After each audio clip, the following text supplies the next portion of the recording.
Yes, hello, hello, hello. Yes, we are live. Hello, welcome to the Gaz Williams Show. And yes, have I got a special guest today? Mr. Lloyd Cole will be joining us. Now, Lloyd is in many ways the archetypal 80s alternative singer-songwriter, I guess.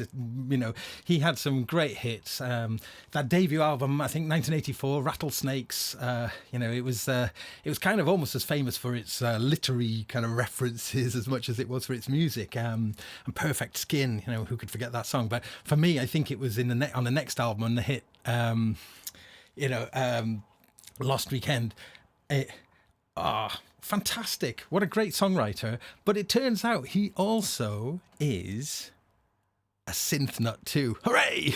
And I say synth nut, but what am I holding in my hands? Yes, I am holding a bass guitar. This is a 1976, I think, Fender Precision bass.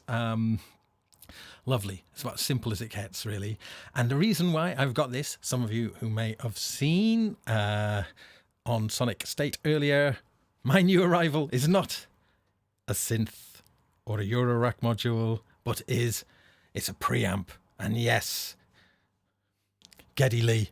I think for some of you who've been following me over the last few weeks will know that I've kind of revisited Rush, largely because when I was a 16-year-old and the world was this great, lovely thing that hadn't become sullied with all the tragedy I've had to endure, I think that kind of thinking back to those times when I was young and what Rush kind of meant to me, really, and I just reconnected with it, and it felt like, I've been ODing on him, really. And Geddy, especially Geddy Lee, the bass player frontman, he was such an influence on me, and I just quite like reconnecting with it, and this reconnection has sort of led me down the route to this little thing here. Yes, so I thought it'd be quite fun just to show you this because it is quite interesting. And when you get a device which is very much a signature model, you see, this is a picture of Geddy and his signature there. This very much is Geddy's kind of idea, really. Rush were one of the first bands to stop using amplifiers on stage. In fact, Geddy would, instead of having amplifiers, he would sort of have things like it started off having like washing machines in place of amplifiers that were constantly tumbling, and at the end of a gig they would go to these washing machines and they'd open up the washing machines and they'd be full of t-shirts that they would throw at the fans, and things like that kind of really made Rush a big fan favourite, really. And also there was a big sense of humour to the band. They didn't take themselves seriously at all. They had a lot of fun, and I really find that kind of appealing about them too. But so Geddy stopped using amplifiers. As I say, he started off by having these washing machines. Those washing machines kind of evolved over time. You'd have like a chicken rotisserie with, I guess, fake chickens kind of spinning around. Just instead of having just like nothing, it's have all these other things. And then it kind of got you a little bit more surreal as things went on. But anyway, by not having an amplifier, the way they were doing it he was using, I think it was an RPM, a Sansamp, and teaming up with Sansamp, he decided to, they asked him, I guess, to do a signature model. And, oh yes, thank you very much, Ben. Popcorn machines too, in the backdrop there. And I think it was Alex Lifeson, the guitarist, I think he stopped using amps at some point as well, and his amps kind of started changing into sort of other oddities there. But yeah, a lot of fun, really. And I think Rush are, they're one of those bands, I guess most people kind of don't like them, but the people who like them love them, and I'm definitely in that category. And, I think as I mentioned before, I've given away all my albums when I was about 21, and I'm actually buying them back now. I'm actually buying albums, which is kind of weird. But anyway, on with this thing, and yeah, I mean, I can't deny it. I got it because of Geddy just being this awesome guy, and what a brilliant bass player, but also he gets this fantastic tone. And this is essentially a distillation of what he had been using, which is essentially two signal paths.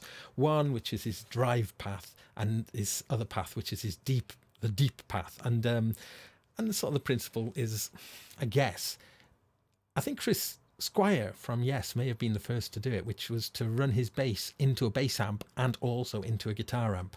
And I guess on the guitar amp, just dialing out all the lows and just getting all the nice drive coming from the guitar amp, and then the bass amp to bring in the sort of bottom end there. And this is what's kind of replicated across here.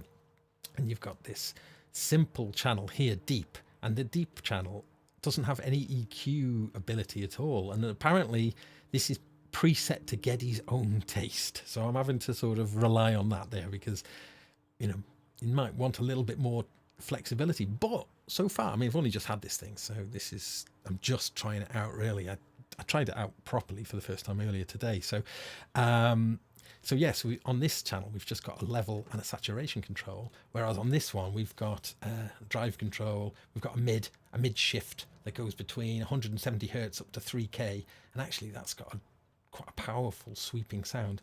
Then, strangely, in the middle is a blend control, and this blend control brings the drive circuit in. If I was to take the blend all the way out, I'd still have the EQ, so it's actually quite nice. I would have like a totally clean EQ channel there.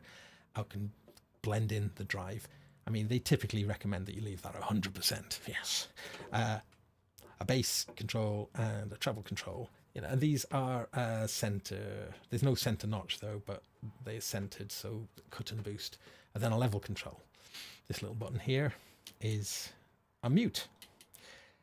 No foot switch options on it, which is a bit of a shame, but around the back, I haven't got a camera on the back. I don't know. Does that show it? No. Is like an XLR output for the drive, an XLR output for the deep, and a jack output for both. Now, one of the things that kind of a quirky thing about this is that when you get it, you can't blend the two channels. You have to biamp it. So you know, the drive comes out of one output and the deep comes out of another. And typically you'd feed that into two amplifiers, into two different cabs. But there is a little setting that if you unscrew the back panel, the underneath panel, and take it off, there's a little jumper setting, and the jumper allows you to actually make a blend of both channels into the one. And that's how this is set up. I bought it secondhand. The person had it set up like that. I might actually put it back, because I've learned a technique. There is an effects loop on the back there, and what you can do is you can run the output of the deep channel into the effect return, and I think that sounds like a little bit more flexible. Now, I've been using TC electronic amplifiers for the last 8-9 years maybe. They've been great. I've got a couple of rigs, 2 stacks in fact. They've been wonderful, and I haven't really got much of a problem with them, but they're mono amps. You can't biamp them, but I'm thinking about biamping. I'm thinking of getting a stereo power amp, just so I can run this in, because I've got 4 cabs, and I'm thinking about that monster cab. I've got 2 2x10s and 2 1x12s. I'm thinking of running the deep into the 2 1x12s and then the drive into the 2x10s. Hope you're enjoying this, synth heads. I did threaten you that this may happen. However, stick around though, because when Lloyd is on, we are certainly going to be talking synths amongst a bunch of other things. And Lloyd is a super interesting person, so definitely stay tuned for that. It is going to be a lot of fun. Now, I will play some things through this so you can get to hear it. Now, what I was going to do, but actually ran out of time, was I was going to try a synth through this as well, because I think it will probably be fantastic, you know, especially for like a really fat bass synth.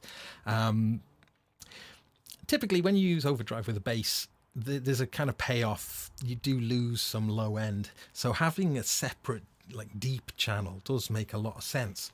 Now, for those, I'm sure most of you will have heard of Rush and will certainly know some of their tunes. I can't play a single one, by the way, so if you expected me to do a Geddy Lee, then but I used to be able to, when I think about it, but that was a long time ago. But one of the things that typifies Geddy's style, though, is he does have this quite driving, attacky sort of sound. And I've been watching copious amounts of live Rush concerts. I've been really, honestly, ODing on them and loving it. But Geddy's sound is very upfront, and it's quite nice. So let's get into it then. Just having a check. Nice to see you guys in the chat room again. Hello everybody. Nice to see some familiar guys and some new friends, new people checking in too. So hello to you all. Lloyd will be joining us in about quarter of an hour, just over. So certainly stay tuned for that. And I'm going to let's have a little play with this. I'm not going to stay too long on this because I guess I do appreciate that it is me indulging myself. This, after all, is my show, and I reserve the right to do things like this. Yeah. Okay, let's have a look now. Okay, so what I'll do is I'll take out the drive channel and we'll just have a listen to the saturation channel. Now there's not much you can do with this channel at all. Probably should have tuned the bass up first. Oh, it's close enough. it's a bit out.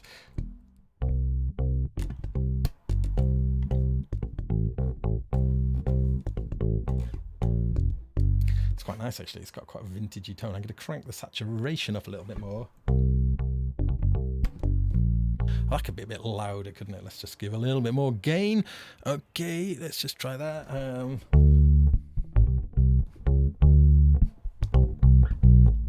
So it's got a nice, thick, dark.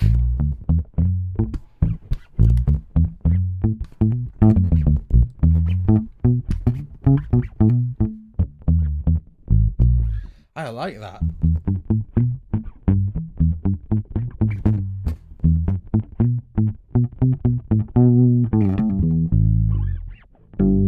Okay.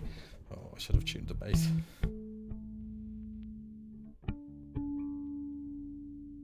Okay. So that's saturation. So there isn't very much you can do. That's maximum saturation. How are we doing levels?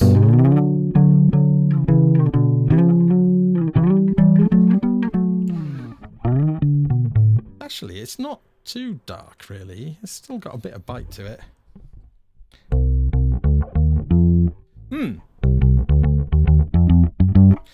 Okay, let's bring in some of the drive. So I'll put the EQ flat. Let's just chuck everything at 12. I can leave the blend full on though, and put the drive in at 12 as well. And oh, I'm going to wheel out the deep. Okay, we can hear some distortion there.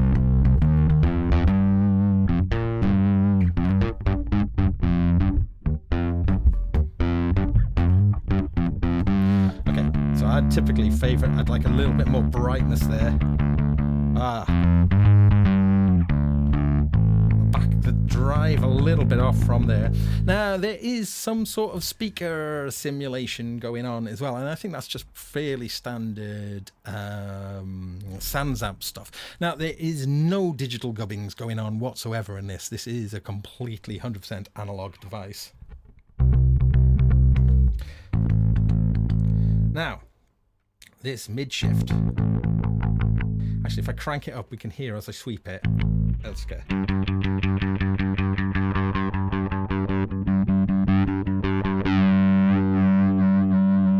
Well, that'd be nice to have that on a pedal, wouldn't it? That's quite an effective EQ. Sometimes with bass stuff the EQ feels a little bit kind of gentle. This sounds quite... Now bass, a lot of the action, especially when you play live, is in getting the mids in the right place. So anyway, so here we go. Now,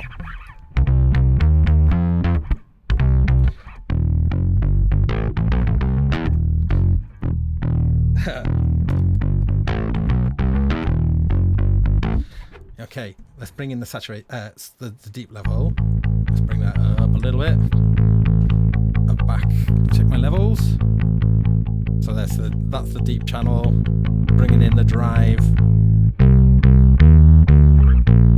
Yeah. Oh, that's a bit clippy there. I'll pull that back a bit. I think this makes a lot more sense in amplifiers than coming out of the headphones. Oh, do you know what? I like it. The reason why I like it is because I'm projecting to doing gigs where I want a little bit of I want a bit of a bite. I want to be able to dig in and it start to break up. So I think I would pull the drive level a bit further back. Let me play a tune of some bass lines that I would play on this. I'm going to use a pick. Geddy never uses a pick. I'm a mostly finger player, but a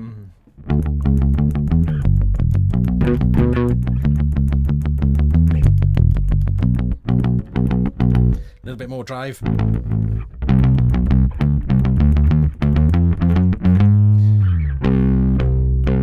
Oh, I like it. Now you can put a lot of bottom end in on this drive channel, actually. Oh, I'm looking forward to trying this bi-amped because I've got my 2 amps, so I could run both. I'd have to open it up and do the little jumper switch setting on there. Incidentally, and just to bore you senseless, this little switch also can be changed with the jumper setting. At the moment, it is mute. No switch on there, no foot switch to that mute. Again, a bit of a shame. But you can change it so it is 100% of a bypass. So it just becomes a bypass switch. I'm not decided yet. The other oddity, which is, well, it's a bit of an oddity, this switch here, which if I was to, let me just mute this a moment. Pull it. Why, I don't need to mute. I can press the mute switch. Okay. That's lit up now. So there's an alternative pair of inputs which I can toggle between an input A, input B, but they're exactly the same. They are just, and that is to accommodate Geddy's twin receivers, you know, that he's using for his wireless pack. Yeah. So I don't know how useful that is to the average player who has 2 wireless packs, but the facility is there.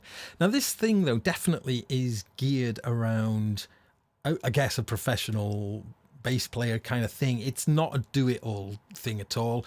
There isn't any like headphone jack on here. There isn't you know, compression or a tuner built in or any kind of effects other than just a bit of drive. But in a way that's kind of appealing too. And bi-amping it, I think, is gonna be brilliant. Yes. So anyway, I think this is pretty much. I'm not going to do a lot more. Let's just doing a time check. I've got a little bit more time, but yeah, I think I'm going to like this. So this is a little bit. I just wanted to kind of show it you really, just because it is kind of new to me, but also the backstory to it is, you know, it's to do with my own sort of dealing with life and the changes that I'm having to sort of face up to, and just, as I say, reconnecting with my 16-year-old self, I think is definitely part of the motivation of this. But the thing as well is I really like this kind of minty green, and that's kind of a very poor reason to buy something. But yeah, so I do have kind of other options for doing stuff. One thing I particularly like to plug into is the can I see it in this shot? Yeah, the Electron analog heat. That actually is a fantastic sort of bass preamp. It's better with an active bass, or really the way I've got it going in with the SSL is I can use the SSL in a DI mode, you know, putting it into a high impedance to check, and then it routes through to the analog heat, and that is fantastic and does give you plenty of options as well. However, it's not probably so geared for using that live. I think it would be better. This, I think, though, is certainly yeah, I think it would be more of a live thing. Although, saying that, I think it's going to work well as a recording preamp too. Yes. So anyway, let's move on from that. So yeah, Lloyd will be joining us soon in about 8 minutes or so. Wanted to talk a little bit about some of the other things that's going to be happening on the show. I say quality guests. I mean, gosh, Lloyd Cole. God, it's going to be so interesting talking to Lloyd, because Lloyd, you do not associate him with synthesizers. You know, he's very much sort of a guitar frontman. So I'm really curious to find where his interest started. And I've got a bag of questions that I want to ask him. But we're going to start by talking about something that I teased a little bit about on the Sonic Talk show this afternoon. And you'll still have to wait and see what that's about. But that was our kind of icebreaker, sort of, really. That's your head. Don't mention 16-year-old selves. I'm having a midlife crisis. Yeah, I am too, I guess. Hence, this, in a way, is a way to sort of be 16 all over again. But yeah, sorry about, wasn't really getting into playing so much at the moment, but I will do some videos, I think, with me playing through this once I've kind of once I've dialed in the sound that I'm looking for, because I think really I want to have it coming out through the amplifiers and really get that feel going. I think that the deep channel really needs that extra, that biamp thing to really get the, you know, the best out of it. I mean, that's kind of what it is designed for after all. Yes. Oh, yes, my camera. New camera that doesn't time out. How about that? And also a camera that has got clean HDMI, so I can have will it? Yes. Autofocus. Yeah. So really exciting stuff here in my studio. But that's nice now, because I've got a camera angle there, and I've also got a camera angle there. Now, this is going to be my guest camera talk when I'm talking to the guest. So it's all happening here. Yes. I'm not treading water now, am I? Just waiting for Lloyd to come along. But yeah, my Eurorack, for those of you who are interested in my progress with that, is yeah, God, there's been some pretty cool things happening. There is some stuff coming as well. And a friend of mine has been trying to talk me out of having the Mini Brute connected to it at all. He thinks it's better for me to be disconnected from things that I can kind of relate to. So I'm really stepping into the more abstract area of the rack. And yes, I concur. However, my rack is short of those things like VCAs and you know, the boring stuff like envelopes and VCAs. And boring envelopes aren't boring. No, they're not. They are lots of fun. But I typically am not a huge user of envelopes. I do like looping envelopes because they become like super dialable LFOs, really. But yeah, I'm looking forward to kind of exploring different envelopes, I suppose, more snappier envelopes and envelopes that have got different characteristics. I do think the envelopes are really interesting on the Behringer DeepMind, actually, because you can toggle it from like your ADSR to the curves of each part of the ADSR. So you can have like an inverse exponential attack or exponential attack, and being able to sort of adjust the curves is super cool. And actually, I found that one of the things that makes the DeepMind special, one of its most special features, is that all of the effects, which sound fantastic, can be modulated from the modulation matrix. So any of the parameters of any of the effects, and there's an amazing amount of effects on there, are all, can all be brought into the synth engine, which you don't typically see. You tend to have your synthesizer and then the effects, and they tend to be their own little zone. But being able to sort of, modulate between the effects and the synth certainly takes it into an interesting zone, and something I'd like to see in more things. Anyway, I've got a little treat in store. Little question there. What synth gear do I use with Asteroid Deluxe? A very good question. I keep changing things. One of my main things I use is my Moog Theremin, which I use on a number of tunes, and something I discovered it by accident, but it is really cool, is that on the Theremin you can dial in scales, and then you can choose how fast that it'll center onto how it'll kind of center onto the pitch.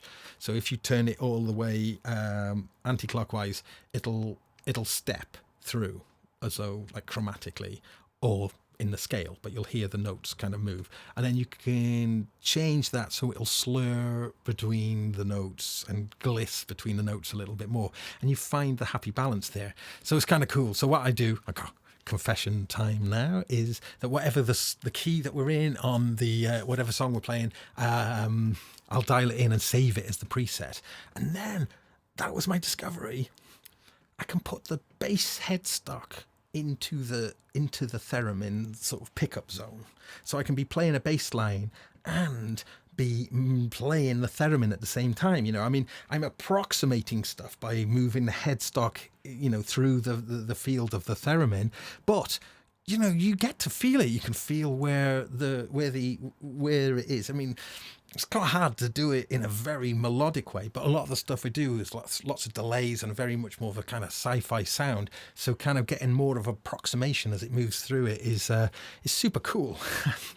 But what's really ace is I then run the same. I run the theremin through my pedal board that the bass is going through. So then I put the bass through the same effects that the theremin is going through. So they sort of become as one in a way. Like this is for doing kind of ambient sort of transitions and sort of the more spacier areas. Most of Asteroid Deluxe is spacey, but yeah, the less kind of heavy riffy bits and the more kind of ambient and swirly parts. Anyway, I have a little treat in store for you. This is a little video from my band Rocket Goldstar from 20 years ago. Yes, and you will see that I've got a little stubby little mohawk and a teeny tiny little triangle of a beard. And the song's called Autopilot. This was recorded about a couple of days before we went and played a gig in Glastonbury, which was great. And whilst this song is playing, I shall be getting Lloyd up, and so we'll see you on the other side. Buzz in the Bay on Saturday, Glastonbury Sunday. They've got an EP out in July. This is Autopilot and Rocket Goldstar. Yay! Got my serotonin flowing, keeping me a happy bunny. Used to be the doctor, now I am the second casualty. In passing, it's consequence, tomorrow you will vary. One hand stops the other, shaking down to make you feel a baby. What you doing, talking about the new style? You're on it, record it, don't lose it, just move it, put your toes to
Okay, great. Hello, everyone.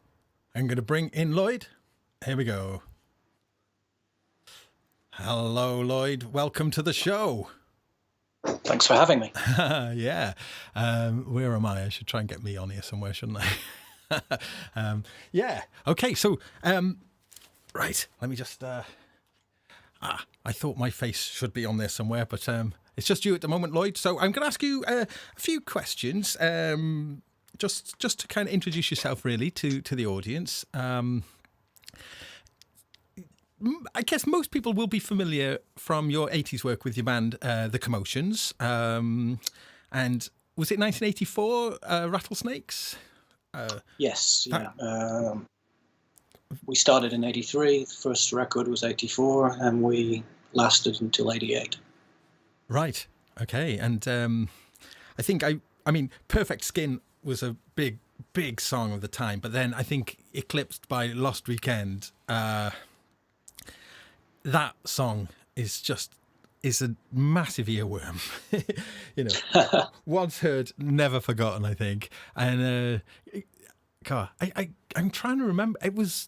For me, that song just seemed to be on so much. I mean, when was that? But that was probably second album, wasn't it? Around 85, maybe. It was 85, and we were very lucky because the BBC, they did play the heck out of us. Yeah, nice. You know, when they weren't playing the Smiths. But, you know, and then when we went solo, they played Morrissey and they didn't play me. Oh, no. Right. Because, yeah, you have also had quite a lot of interesting things. Oh, just trying to get me on here so I can pop me in the screen a little bit. Just a little bit, a little mini me. There we go. Right. Yeah. Smiths, Lloyd Cole and the Commotions, very much in the same kind of, in not very different sounding, but kind of strong sort of literary influences. They're quite, your songs are quite wordy, aren't they? They're quite. They were then. They were then. Okay, so what would you have said? How would you differentiate then for how you moved into a solo artist from the stuff you were doing with the Commotions? What was the biggest difference or change that you experienced? Oh boy, the biggest difference. Yeah.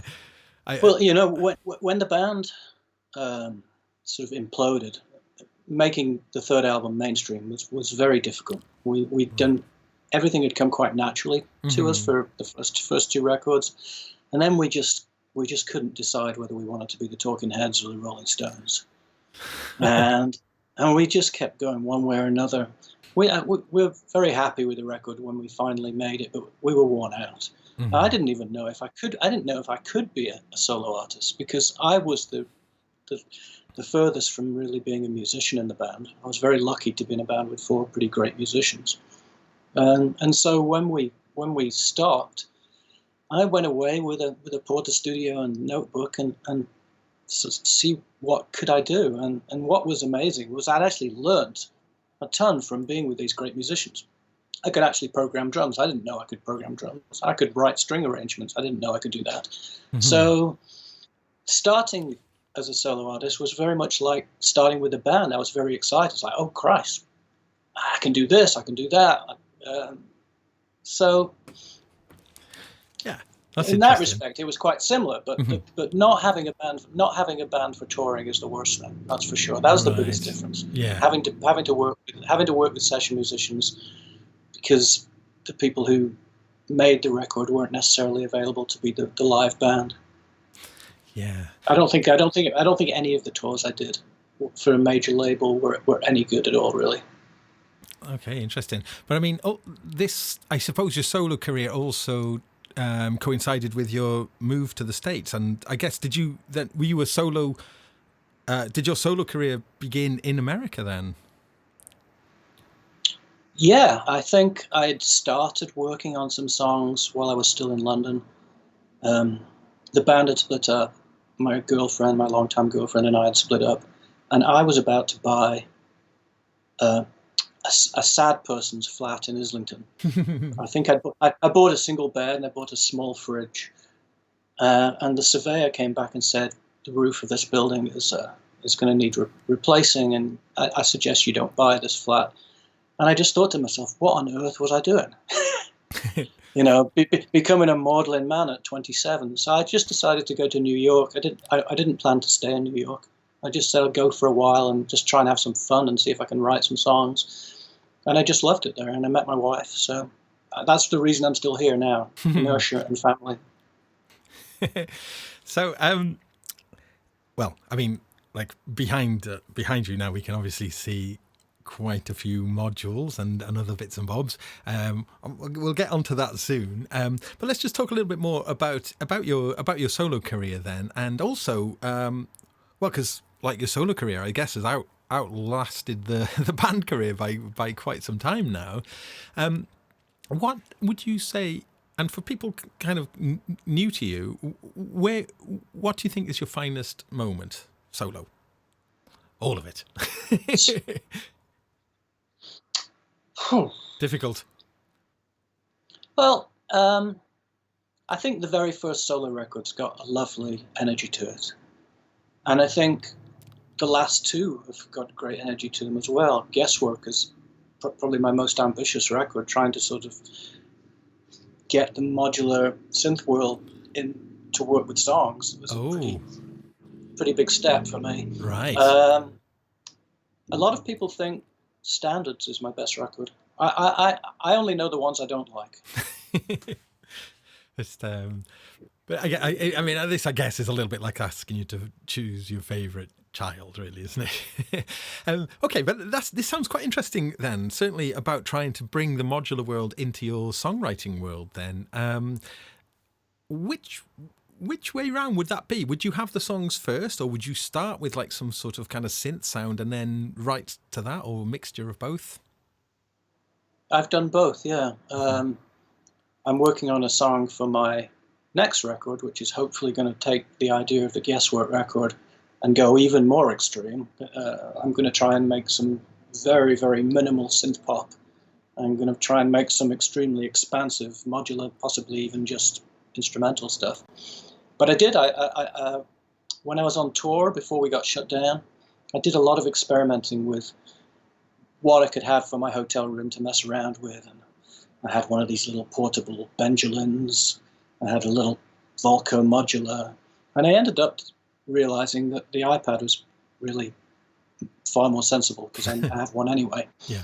And so I started working with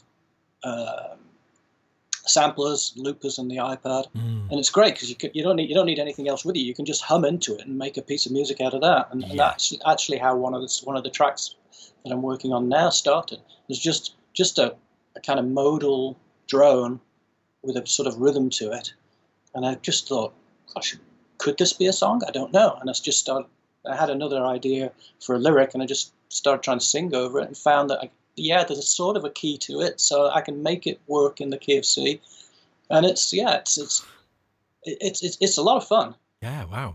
And I guess having any idea how many songs you've written at this point in time? Maybe 200. Wow. Okay. So I mean, to find new influence then and new inspiration is quite interesting, and to have to rely on a different tonality to work with. How have you found it works with your voice then? Do you have to change your singing style, or has that happened quite organically? That I think because to make a living most of the time, the last 10 years, I've been out playing as either a solo acoustic show or a duo acoustic show. I've become a bit more of an actual singer in my old age. I think when we were getting started, I considered it more like recitals. You know, the thing I was interested in was making the records, and the concerts I really wasn't that interested in. It was just that's what you had to do to get people to hear your records. Now, I think that the concert is something that I like to think about, really not related to the latest album or anything. I just think the concert is something that you do, and you try and make a decent concert's not the same as the last one you did. So even if I'm just going out in solo or duo format, we can really change the arrangements quite a lot. I was working with Neil again, from the guitarist from the Commotions on the last tour before we got shut down. And it's a lot of fun working with somebody who comes from basically a jazz perspective. Even if you're just playing pop songs, you can really get a lot of life out of just two instruments. But as leading back to, I've made the voice more of an instrument in the last maybe 5 or 10 years. And on the most recent record, on Guesswork, I have tried to stretch my singing further. And thankfully, my range is a little bit less than it used to be, but I'm finding that, yeah, I'm more of a singer. I'm more willing to be maybe more expansive and more expressive. Nice. Great. So, I mean, so I know that many of the audience here are going to be, peering behind you and trying to have a look what you've got there in the rack, and also, but I mean, before we talk about the modular side of things, was synthesizers something that you were drawn to before, like maybe even back into the 1980s, or is this more of a recent thing? Absolutely. I bought No Pussyfooting when I was 12 or 13, and I've been an electronic music fan my whole life, really. I had a sort of demarcation between song music and electronic music for quite a long time after I made the album Bad Vibes in the 1990s, and it was just a disaster. It's like, no, I'm not going to do that again. But no, as soon as I got any money from making music, I bought a synth, my first synth. In fact, for a long time, I bought synths that I didn't know how they worked. And it wasn't really until I got a modular system that I really started, and I read the Alan Strange book. It wasn't until then that I sort of know what I'm doing. But really, a lot of time you do better stuff when you don't know how to work. Right. Yeah. So my first synth that was my own and not belonging to the band was a Prophet VS. Oh, yeah. And that's on Mainstream. Oh, cool. Yeah. But it was a really deep synth, and I had no idea how it worked beyond a few simple controls. Fortunately, it came with pretty great presets that you could do. And so there's the song Mainstream on Mainstream has got, I remember it, the preset's called Frippino. Perfect. Yeah. So, okay, brilliant. So, I mean, you mentioned Porter Studio earlier. Well, actually, and we were talking before coming on online that you got a Porter Studio back maybe, 82 maybe? Yeah, I think we got a Porter Studio when it was called the Commotions. So maybe that would have been early '83, and we used to take turns taking it home, recording ideas, and then we'd bring the ideas back to rehearsal room and see if we could play them. Nice. Perfect Skin, and I did Perfect Skin and Forest Fire the same weekend. I remember. Wow. On the Porter Studio, yeah. So this one thing I was kind of curious to ask. So obviously, the Porter Studio was a like kind of. Maybe younger people don't kind of realize just how crucial and how unbelievable the Porter Studio was. I guess was it a 4-track Porter Studio? It was a 4-track. Before the Porter Studio happened, I had a cassette recorder, and I would record guitar ideas onto a cassette, and I'd play it back on another speaker and overdub along with to make multi-track stuff. Yeah. To make multi-track ideas, I'd play drums with I'd get a book or something and some drumsticks and then record that, and then I'd play that back out of another speaker and record again over the top. So the Porter Studio, not having to do that was huge. Yeah. So I mean, it's interesting, isn't it? Because I'm not sure, was it 1979, 1980 maybe, when the Porter Studio became available? I think the Tascam, maybe chat room can help here. I think the Tascam was the first one. The first one, yeah. And, is it, I mean, gosh, you've got to use the term game changer sparingly these days, but that absolutely was a game-changing device in terms of, recording studios was so prohibitively expensive back then, and to be able to record music at home and to overdub was just such a thrill. And I was just going to ask you though, but how? Which was the first professional recording studio that you actually set foot in? if you can remember. I don't know if I can remember. I think it would have been Park Lane in Glasgow, which sadly no more. We did nearly all of our demos there, and eventually we ended up renting a room in the complex that was our own rehearsal room. So we spent a lot of time in Park Lane. I don't think we used any of the other Glasgow studios. So yeah, Park Lane for sure. Right. So would that have been a 24 track? I think it was 16. 16, yeah. God, it was so much. I mean, it's bizarre, isn't it? Everything was so much about the track count, and to go to from a 16 track studio to a 24 track studio, incredible. And like a 20-year-old PC can record 100 tracks. So track count is just something that just isn't an issue and hasn't been an issue for so many years. But I think it's a problem as well. I think people make projects far too complicated. I think limitations are always useful. Right. And to have no limit for the number of tracks. I mean, listen, we were just talking earlier before we started recording. Has any band since the onset of computer recording made anything that sounds any better than 10cc? 10cc. Thank you. I mean, those records sound amazing. Yes. And some of them were probably done on 16 track. Yeah. No, 8 tracks. Some of them might have even been 8. Yeah. Well, I mean, so thank you for mentioning 10cc. 10cc. That's what we were going to start chatting with, wasn't it? Just backing up a little bit, Lloyd and myself had a few interchanges on Twitter about 10cc, really, and both of us being large fans of 10cc. 10cc. Early 10cc. Early 10cc.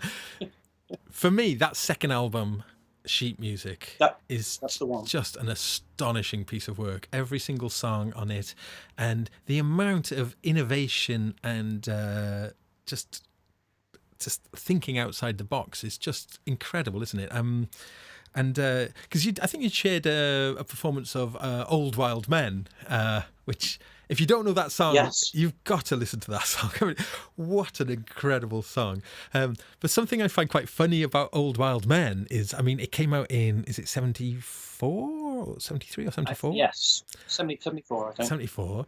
And the song is about like old rock stars, who are kind of in some sort of retirement home or something playing, but they still want to play with dead strings and old drums. They play. Oh, it's a beautiful song. But I think what's quite funny is when that song came out, who would have been the oldest rock star when that song came out in 1974? Bill Haley. Bill Haley, yeah. But he would have probably still only been in probably late 40s or something. Yeah, he was maybe in his late 40s, and it seems like 10cc are poking a little bit of fun at Led Zeppelin, who was still quite young at the time, because it's they are over the hills and far away. Oh, yes, I had missed that. Houses of the Holy would have just come out. You're right. Oh, and they were probably all of 25 or something at the time. I think they're all about the same age as Graham Gouldman, that's for sure. Right. Oh, Graham Gouldman, what a songwriter, incredible songwriter. I mean, this is the thing about 10cc. There was just an incredible collection of talent in the one band, wasn't there? And I mean, Graham Gouldman, Eric Stewart. Oh, Eric Stewart. Eric Stewart's got one of the greatest voices in rock, I think, and obviously Lol Cream and Kevin Godley, the four of them, and they were only together for 4 albums, and they left. Godley and Cream left to develop their guitar, device called the Gizmotron, and actually, lots of people know about the Gizmotron, but if you want to hear a beautiful example of the Gizmotron, is on the song Old Wild Men. It's a really dominant instrument on that song, and the way the Gizmotron worked was it attached to an electric guitar, and it had little rubber wheels for each string, and these little rubber wheels would essentially spin. So they're almost like a constant plectrum, and you could adjust the speed from da, da, da, da, da, da, da, to almost a drrrr, and it almost become like a Boeing. a bowing, yeah. Yeah. And I saw an interview with them saying actually it was crazy that they had to leave the band to develop their idea, that why they couldn't have developed it and stayed in the band, I think is probably telling of the era, really, that, oh, no, you're either this or you're that. You can't be both. I think what I read also that Godley and Cream were not keen on the direction that Stewart and Gouldman's songwriting was going. Yes. So I think in retrospect, it's maybe not a bad thing that they were not on a record that contained Dreadlock Holiday. Yeah, it's a different thing, isn't it? They had become a different band, and I think, was it that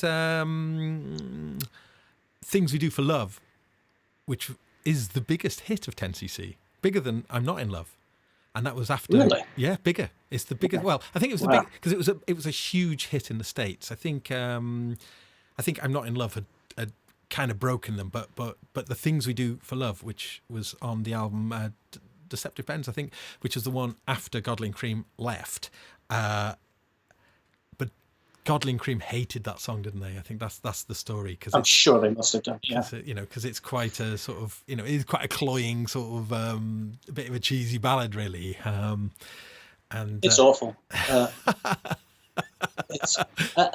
I also think that 10cc had that thing that the Police had, where they had all very strong personalities. It's very difficult for a group like that to stay together for long. Commotions were like that as well. I mean, right. Everybody, it started out being my band, but it certainly wasn't my band at the end. And it's hard to be in something where there's so much kind of constant friction. And that's the friction that quite often is necessary for the creativity. But it's not always pleasant to be around. No, but if you can harness that, then that's where the good stuff kind of lies. So Godley and Cream, they left NCC and were going to record an EP, which was essentially to demonstrate the Gizmotron. And of course, that EP expanded somewhat from an EP to triple album. Triple album. Yeah. Consequences. And I know, did you say that you've recently got Consequences at a reissue, or? I bought it for the first time. I never bought it when it came out. Right. I just bought it last week, and I tried to listen all the way through today, knowing that I was going to be talking to you, and I couldn't make it. I listened to about an hour, and then another 20 minutes. Yeah. There's some just some amazing sounds in there. Oh, yeah. I mean, boy, the beginning of it, with like the four elements, the sound of the sea and the wind and the fire. Yeah. It's incredible. Yeah. But I think there's only one song so far that I thought actually sounds like a good song. It's 5 o'clock in the morning. Oh, yeah. It's a lovely song. Yeah. What about the Sailor? Is it called Sailor? That might be. What's it called? Should have researched this. But just about Consequences, though, just if people don't know about Consequences, one of the things that's quite funny about Consequences is in order, it expanded from what was essentially a demonstration of the Gizmotron technology into this crazy concept album. They brought in the legend that is Peter Cook to do this weird kind of narration. There's these little skits in between songs. And it's quite baffling, really. I mean, it really is. It's very odd. It's definitely a concept album. I haven't got to the end of where it's going, but there's a pianist who lives in an apartment that's got a hole in the attic, and there's a solicitor's office above, and the hole joins the two worlds, and they interact. Yeah, and it's like the sound. The sound when it's like the windows, every time it holds, then it shuts. Yeah. But it's very, very 1970s, very Monty Python, you could tell. Yes. And it's also, I think, some of it's a little bit difficult to listen to because Peter Cook does his Jewish guy, which maybe hasn't stood the test of time like the rest of his work. Yes. I mean, this was 1977. But in fact, 1977, look at that. It came out. It was released in the summer of 1977, which just happened to coincide with quite a little bit of turmoil in the music scene, and coming out with a triple album, concept album in the summer of '77 was probably, not the best timing for them. It's the worst timing ever. Yes. And the thing about listening to the record now, though, is it's pretty bloody punk rock in how far out there it is. It's not a prog rock record. It's not. God, I don't know what you want to call it. Yeah. But it's if we'd have been open-minded enough, yeah, I'm sure a bunch of us punks would have loved it. But we weren't even allowed to wear flared trousers after 1977. We had to get rid of all our flared trousers. Yeah. Where are those flare trousers now? I can't find. I love flares. I can't find them anywhere. God, women's clothes are fantastic. When the women's, you go shopping for men's clothes, and it's just like, plaid shirt. I don't know. Sorry, that's a little pet peeve of mine. I would happily wear flares every day. I think you can get French flares if you go to France or Italy. French flares. Good tip. Yeah. So talking about consequences and this kind of idea of using the studio as an instrument. It's an instrument, part of the orchestra. Right. So when you've been making records, then have you which record would you say is the most well, I guess it's the last one with the more modular thing. I was going to say, which record have you made that relies less on a traditional approach and more on a more abstract approach? Or because I guess with the Commotions, it was very much a band in the traditional sense. And I suppose going solo then, not having to negotiate the egos of a bunch of musicians. Is there a particular?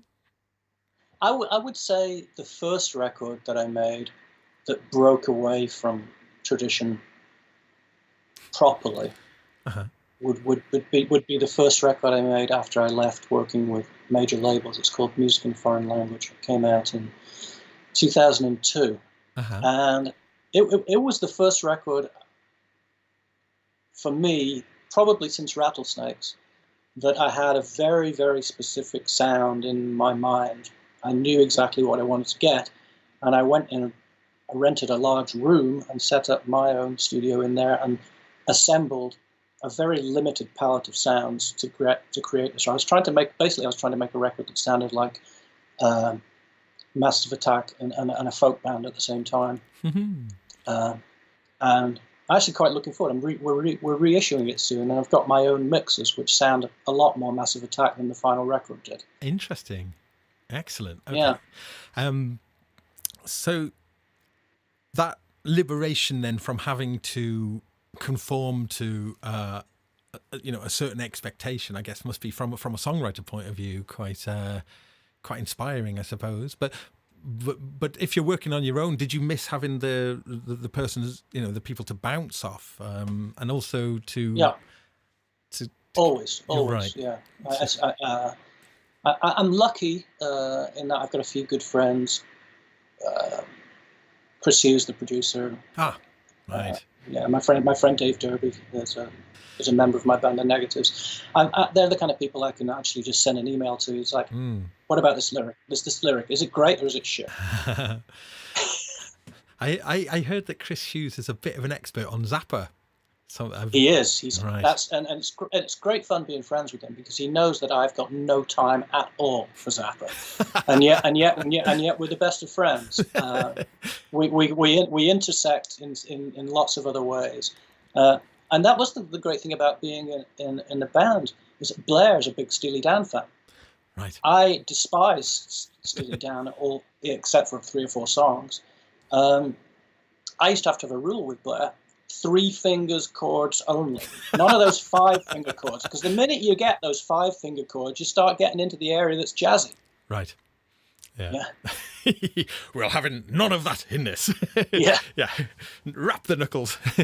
Okay. So Yeah, so musical influences then. So it's quite interesting that you talk about like Frippanino and No Pussyfooting, and then Massive Attack and obviously 10cc. But who else have been kind of big influences on you, or has there been people who've come out in more recent years who've kind of made you change direction or made you rethink things at all? No, I don't think people in recent years have. But I mean, every now and again you'll hear somebody and you'll just go, "Gosh," you know, like what's the girl from New Zealand called? Lord.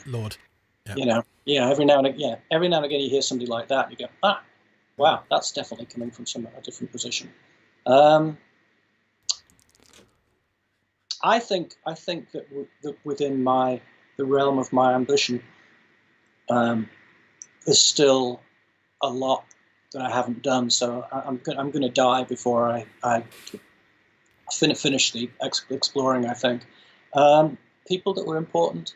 I mean, David Bowie and Mark Bolan made me want to be a pop singer, and I think Bowie's body of work from 71 to 78 stands up there right next to the Beatles in the 60s and whatever else. I mean, I think it's an amazing body of work. He's great to study if you're a songwriter because he does all kinds of stuff. Just some of the changes on Life on Mars where you think it's going back to the major and it doesn't.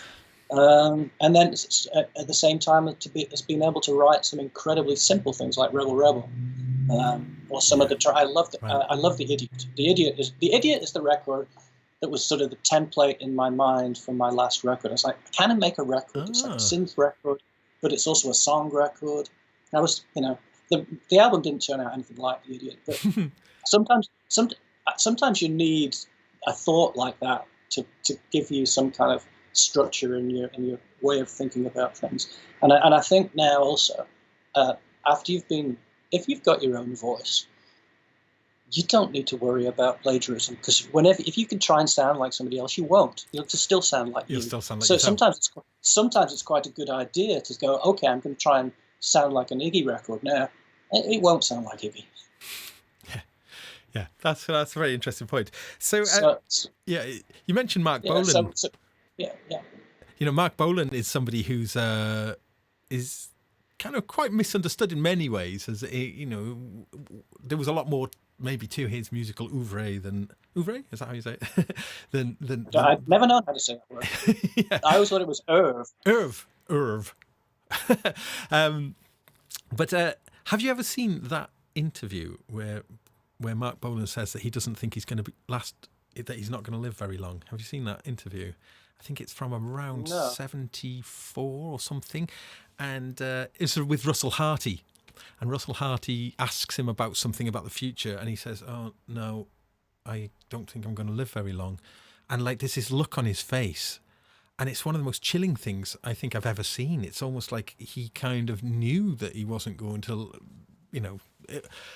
it's a most uncomfortable thing to see, really. I'll check it out. I mean, in '74 he was drinking a bottle of brandy a day. Yeah. So he was in pretty bad shape in '74. In '77 when he was doing a lot better. He was with Gloria, and Dandy and the Underworld's not the greatest record, but it's definitely better than the one that came before it. So maybe he was on a better trajectory. I just love watching those reruns of the Mark Show. Yeah. Go. Yeah. He's like, he could never say a band's name without having to sort of shout it or make a jam. Oh God! But watching some of the old Tom Jones shows from the late '60s is quite. I've been finding it's quite interesting. Have you ever seen the Crosby, Stills, Nash and Young and Tom Jones performance of "Long Time Gone"?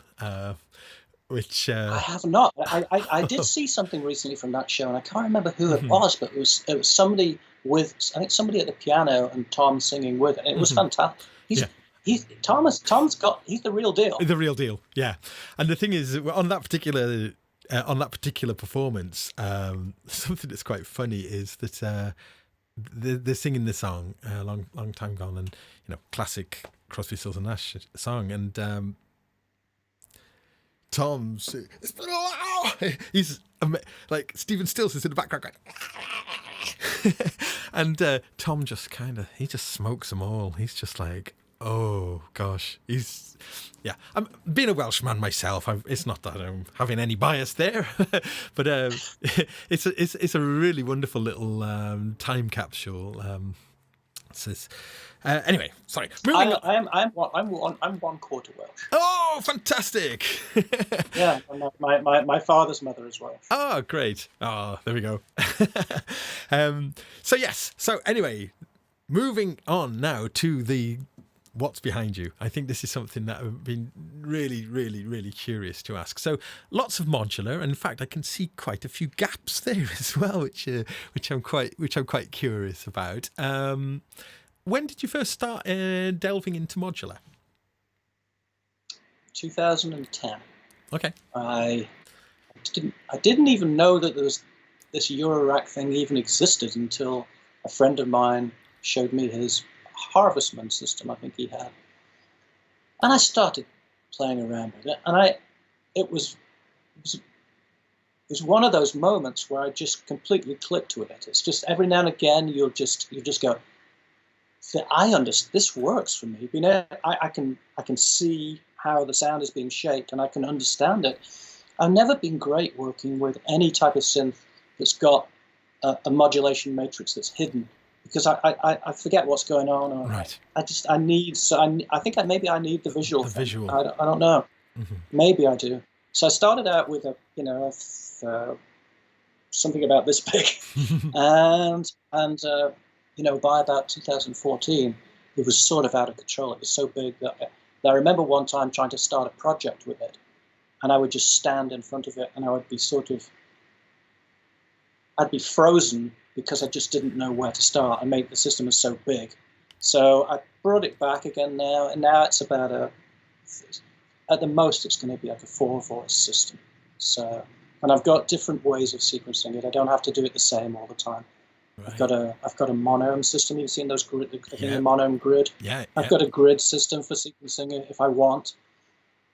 But last year I found myself a little bit, I go off on tour, I come back and want to work, and I'd see, oh God, I've got to update all this bloody firmware, and to try and catch up to, and things would have changed, and I wouldn't know where I was at. So I said, you know what, I'm going to take a little break from that, and I just bought an old Serge style sequencer. Nice. And I just, it's just 16 rows of 4, and you can play it by hand or you can clock it, and so that's sort of the opposite of the monome system, in that it's just there. Yeah. And I had a little surprise for you. Just while we were away, this arrived. Oh, do you know about this? No. It's a little it's from Germany. It's tracker type sequencer for Eurorack. Cool. Yeah. What's the name? It's a Nerdseek. A Nerdseek. Yes. Yes. Yes. Nerdseek. Yes. Yes. I haven't had my hands on one, but yeah, interesting. Okay, that's going. I saw a video for this about 10 days ago, and it's what won me over. It's showing. It's doing like a Steve Reich thing. It's got a very simple piano, 16 step pattern, and the same pattern on 2 channels, and one is being clocked at 32 and the other one's being clocked at 31, and so it does that phase thing. Nice. So I'm really looking forward to playing with that. Very cool. Yeah. Oh wow. So so this is really, really interesting then. I mean, especially as you're a very esteemed songwriter, to be able to sort of adapt ideas like Steve Reich ideas, and then to use that as maybe the starting point of a song, or not a song, or you say maybe doing some more instrumental stuff. But I guess if you are doing, when you're doing things, is your songwriter sensibilities always kind of on, or do you try to detach your songwriting? I don't know if my songwriting. I honestly don't understand my method really, and I think maybe that's a good thing. But I do know that I do have a melodic aesthetic. I'm drawn towards certain types of melodies, certain types of chord progressions, and so I quite often find that when I'm doing what's supposed to be an experiment on the modular, like I'm reading something in the Alan Strange book and I'm trying to do it and trying to make it work, I almost always end up making something that's musical, not just electronics. And at least half of the pieces that I've released as modular, I've actually released one album of solo modular, and I did an album not just modular, but synth and modular, and I did an album with Rodelius from Cluster Did you? As well. Yes. How have I missed this? Gosh, absolute royalty. Yeah. Wow. Yeah. Wow. Yeah, it's a lovely book. I have a lovely story about him, actually. Right. I went to Berlin to play at his 80th birthday celebrations. We played 3 concerts over 3 nights. Wow. And lots of people that had collaborated with him came along. And I said I'd do a modular performance. And I think this was probably around the time I'm talking about where my modular system was really too big. And I just couldn't, I could write pieces, but I couldn't find it in me to create something to do on stage. I just kind of froze. And I told him, maybe 2 weeks in advance, I said, I don't think I can do it. I'll just stay home. And he said, just bring your guitar. And I said, really? And he said, yeah, just bring the guitar if you like. I was like, well, I couldn't really say no once he said that. So once I decided to go with the guitar, I brought one small modular case with me. And I did, in the hotel in Berlin, come up with 2 pieces that I could perform. And I thought I was going to perform in solo. I was playing this kind of noisy drone thing that I think was going quite well. All of a sudden, he's playing along with the piano, and he sounds like he's in the same key, even though I don't even know if I'm in a key. He's just such a wonderful musician in that way. Anyway, so the cool thing was, do you know about Basic Electricity? It's a small club in Berlin, and they have modular performances there. Oh, okay. Knowing that I was going to be going over there to perform with Rodelius, Basic Electricity put me on at their little club. And I did this performance about half an hour. Honestly, I thought it was absolutely rubbish. The melodic piece, I thought, the oscillators were just slightly out of tune. It sounded horrible, I thought. But the guy who was also playing with was more well-known. I forget the guy's name, but he was playing some really, really abrasive sounding music. And there was a woman from the Hamburg Philharmonic there. Right.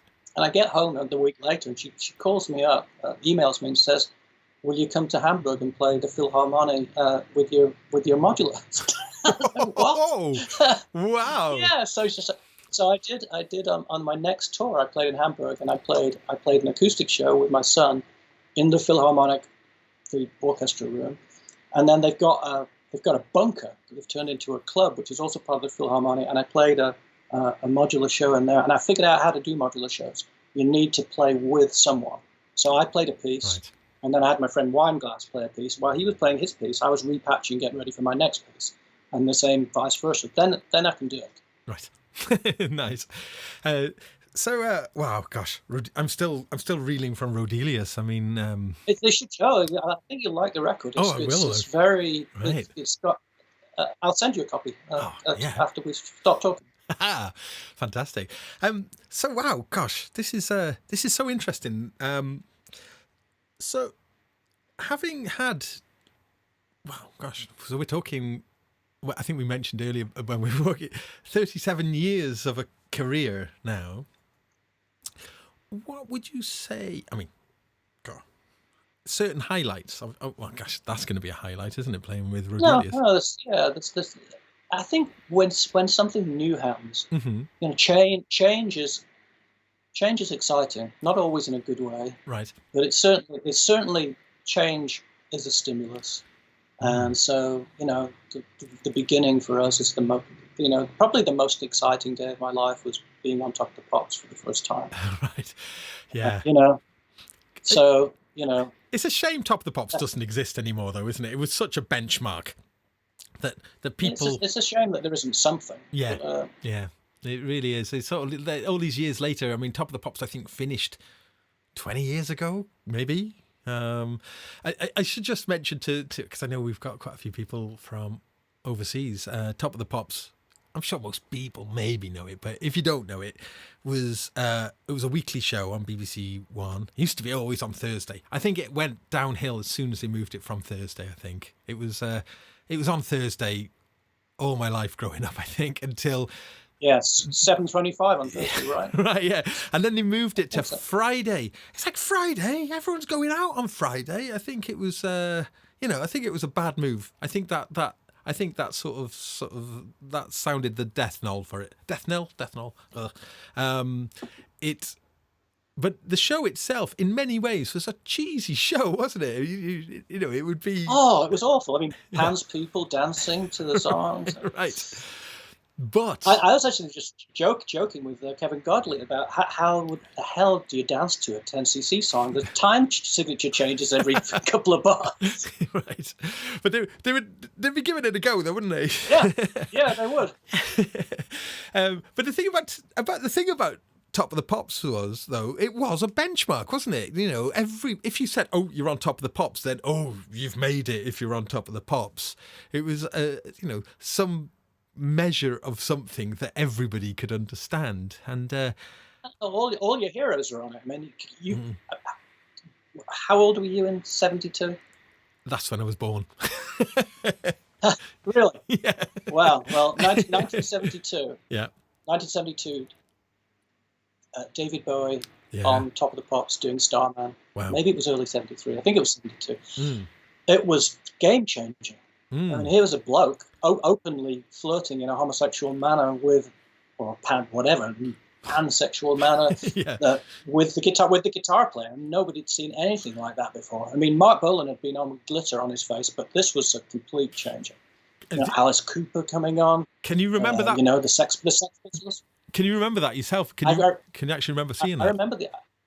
Oh, yeah, absolutely. I mean, I was 11 when glam rock started, and I was 16 for punk rock. I consider myself very lucky to be born in 61. Just the right age for those movements.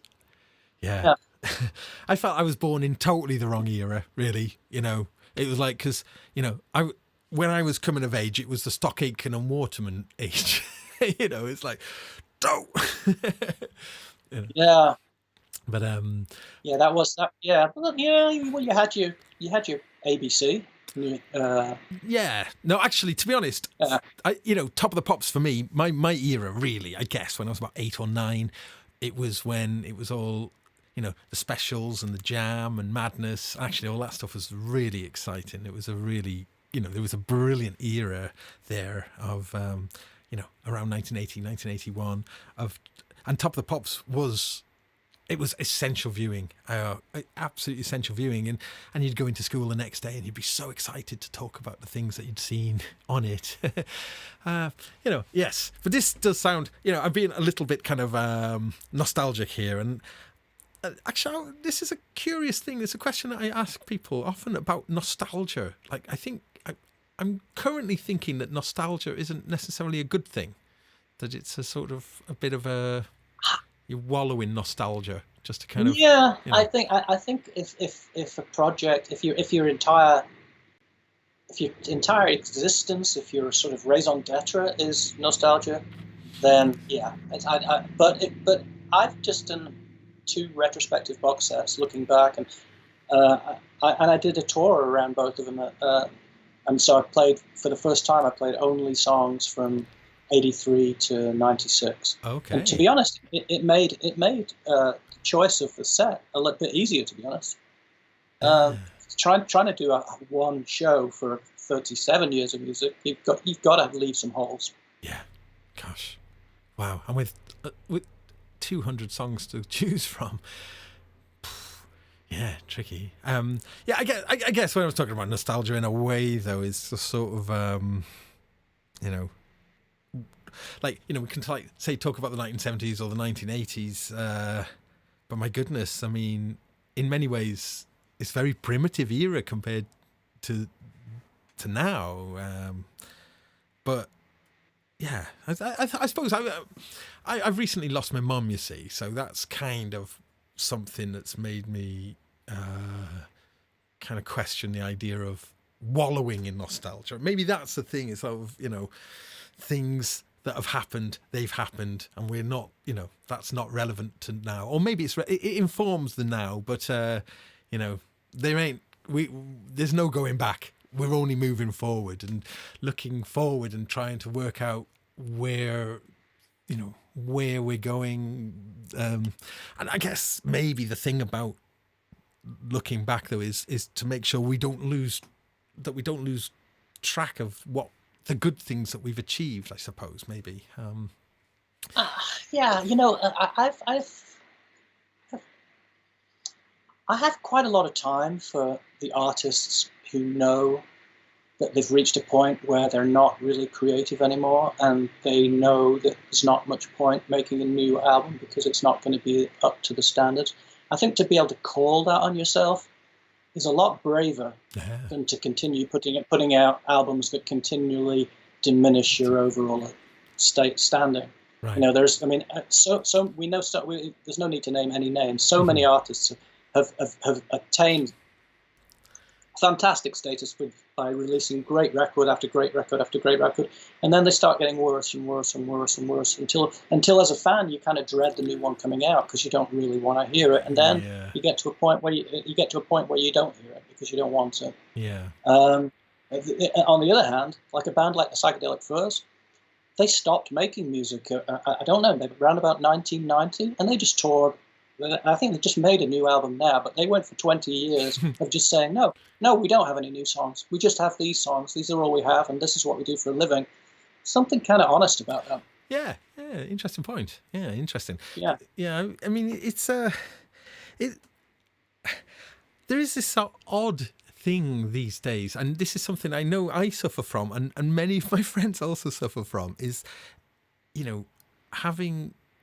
Like I've got some Apple HomePods in my kitchen, for instance, and we've got an Apple Music account, and so I can walk into my kitchen and I can say, "Hey, blah blah, play," and I often go, "Hey, blah blah," blank, and my mind is blank, and I can't think of anything to listen to, and compared to the past, Is that a bad thing?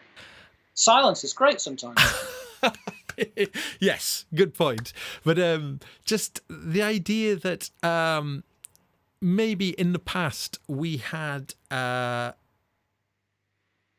possibly more influential, I don't know, like Radio 1, maybe say John Peel or something like that would act as a guide and would I know there's still radio stations and there's loads of blogs around, so I guess this is a little bit of a maybe there's more, there is maybe more guidance than there's ever been before, but perhaps when there wasn't so much choice and of course, like I'm sure, like back in the 1980s when you had the big three, Sounds, Melody Maker and NME,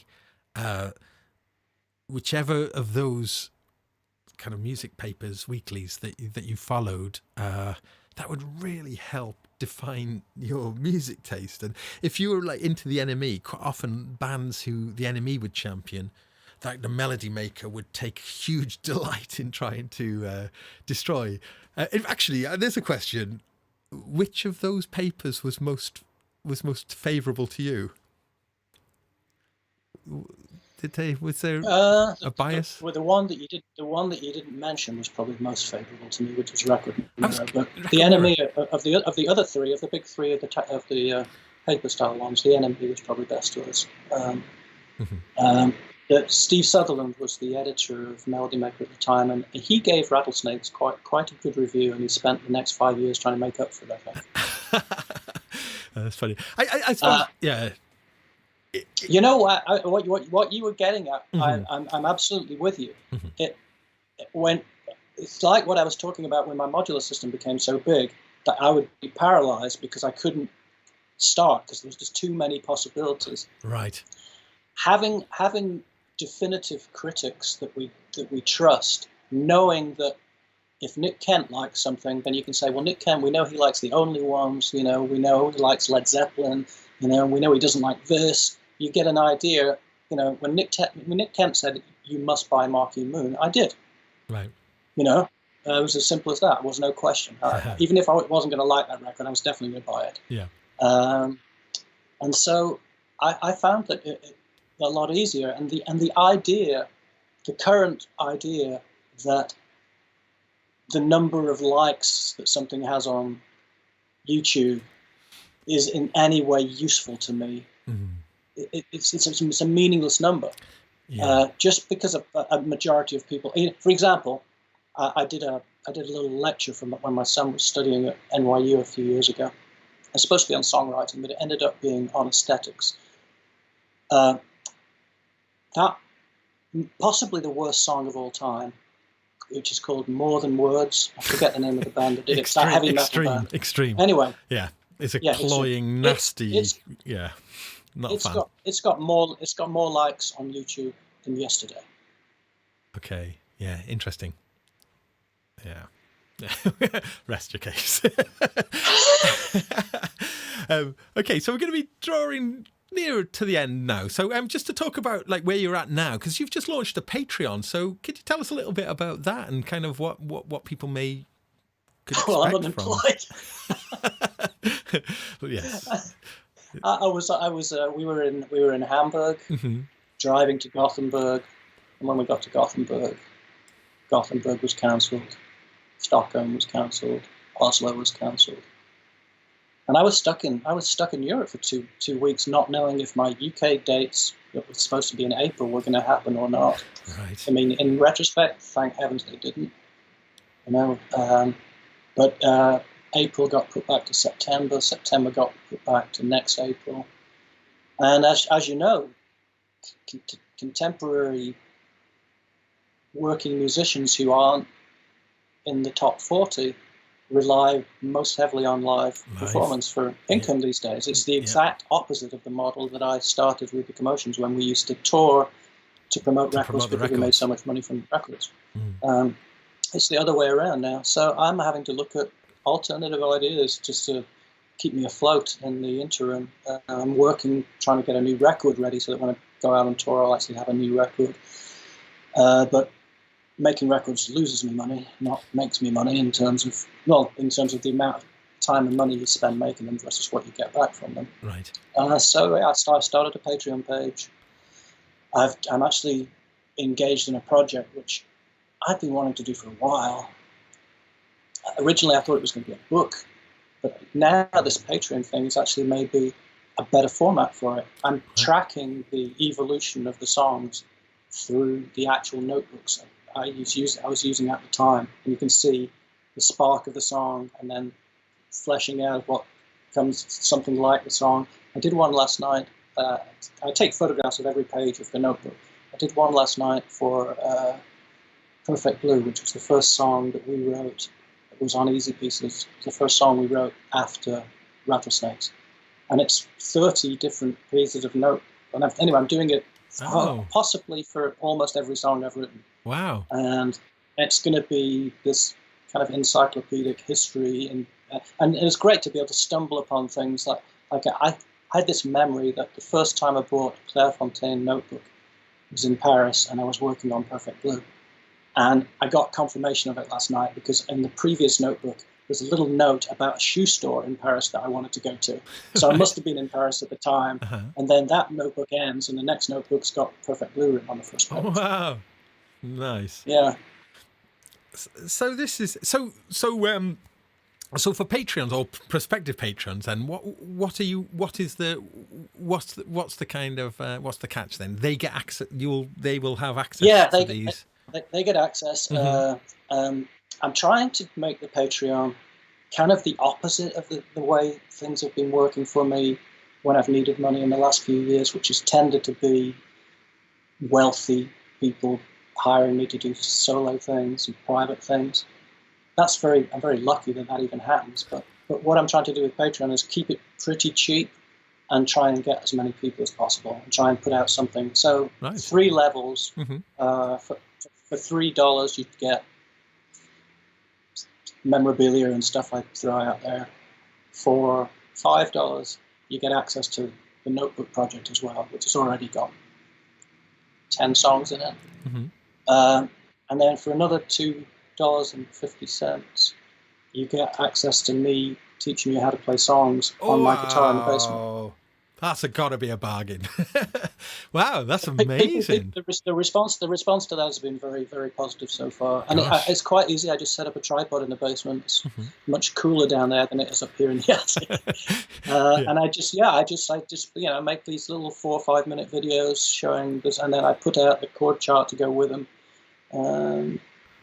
People seem to like it. Yeah, that's really cool. So in terms of your modular quest and synth quest, is there anything that's interesting you at the moment? Is there because you mentioned like the Surge and the 4-channel sequencer there, and you've just got that tracker sequencer as well. Yeah. Where do you see yourself going in that range? I spent a little bit of, the thing about the way Eurorack works is you can very rarely just go into a shop and try something out and know if you like it. So you sort of have to buy stuff knowing that you're probably going to have a 50% chance of either keeping it and liking it or selling it on. I just tried out a Dave Rossum oscillator, like a triple oscillator thing. It's beautiful and just exactly what it does, but it doesn't float my boat in terms of exciting me with the kind of tones it does. So there's a company in the UK called Danny Synth that are making these lovely little Buchla style oscillators, but they're DIY only, and I don't DIY. But my mate Mick Glossop in London, the producer, is into DIY. Yeah, and I remember Mick said to me a couple of years ago, if you ever want me to solder and build stuff for you, because I got him into the Eurorack thing. Right. He's now into it. Oh. So I emailed him yesterday and said, does that offer still stand? He's like, yeah, absolutely. So I've got a Danny Sound oscillator coming that he's building for me. Great. And yeah, I'm still working with, one of the things I did to take a break from working on the album, I was feeling a bit stale maybe a month or so ago. I just took a week away from working on songs, and I did a whole week of modular experiments using noise as the basis. I've got a module by, I can never know how to pronounce the guy's name, Iskal Mathini or whatever he's called, and the module's called Dunst, and it's a noise module that creates digital and analog noise, but it's really lovely setup, and you can feed back on itself and it'll create rhythms. Wow. So I use this one little module with then the whole rest of my modular system to create pieces just based on noise. So all the rhythms, some of the sounds are based on noise, and anything that was sequenced, the clock was coming from the noise. And I did a whole week and created 4 of those. So I think what I might do is I might create one more tier on my Patreon page, and I might put an album out and just say you can have that, because I ended up with 4 pieces all based on the same idea. So it's about an hour's worth of music, maybe 45 minutes worth of music, just 4 pieces, but all variations on the same thing. Very much like a sort of no pussyfooting type thing. Nice. A lot of the same. But I enjoy music, and I played one of them to Chris Hughes, and he really liked it. So he's my barometer. So I think I might put that. And I think this idea of having Patreon, maybe it's a bit, unless I'm thinking about I want to make an actual album. Sometimes with the modular stuff, you don't really want to call it a record. It's an experiment that you just make public. I find that quite nice, though, just in terms of did you say you got no pussyfooting when you were 13 or something? Yeah, probably because there's nudie cards on the sleeve. Yeah. I think probably a lot of people bought Electric Ladyland for similar reasons, I would have thought. But I mean, that's quite amazing, though, that in terms of like this journey that you've been on, it's almost like returning back then to, to something from that formative period in your life, really, which I find that's quite sweet, really. Well, they do say we turn into children again, and I am getting quite old. Oh, it's brilliant. Well, Lloyd, I think looking at the time now, I think we're just about to. I think this is a good time for us to kind of bid everyone farewell. Thank you very much to everybody in the chat room. We've been getting lots of comments. I can't keep up with the comments, so I have to kind of watch the comments.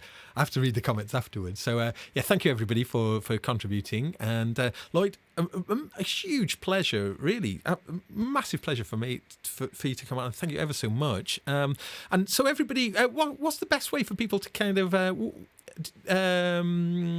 to follow what you're up to? Is it a website or is yeah? This is I have a website. It's my name. .com. .com? Yeah. I use Facebook to announce stuff that is career related. I promise not to talk about sports on Facebook. Yeah, because you. But I have a Twitter page, and I actually enjoy Twitter. I've got some friends I've made on Twitter, talking about football, or talking about golf, or talking about modular music. So if you follow me on Twitter, be warned that it won't all be career related. But I think anytime I'm doing something, it'll be announced on. If I'm doing anything important, it'll be announced on Facebook and Twitter. And if it's like a new album or something coming out, it'll be on my website as well. But honestly, I've grown to hate my website. Yeah, websites seem to be something,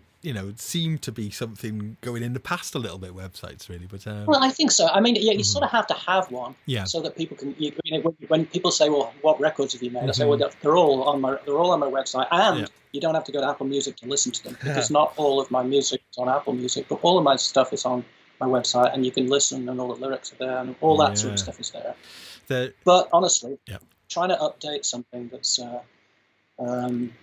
I've forgotten the name of the format it uses. But trying to update a website is a lot more of a pain in the arse than it is to just put something on Twitter. Yeah. So, Noel Scott White in the chat room, don't get weird on me, babe. What a masterpiece. I was going to talk about one, but that's one of Lloyd's solo albums. Is it?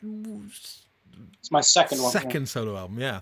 But anyway, Lloyd, I think now is a good time for us to bid everybody farewell. Just because I think if we go on too long, I think it may put people off from clicking. And I'm just about needing a new shirt from up in the attic. We should explain. We actually had to get Lloyd to turn his air conditioning off to do tonight. So hope you can all appreciate the heat that you've had to endure to come on tonight. But Lloyd, thank you ever so much. And everybody, make sure you keep in touch with what Lloyd's up to, because I certainly will be. And maybe in the future we can get you back on for just another little chat. And lovely. Anytime. Perfect. In the winter next time. Winter, nice and chilled. Excellent. Thank you, everybody. Tune in next week for the latest show, and we will. Let's. We can just wave everybody goodbye. I'll say I've got to end now.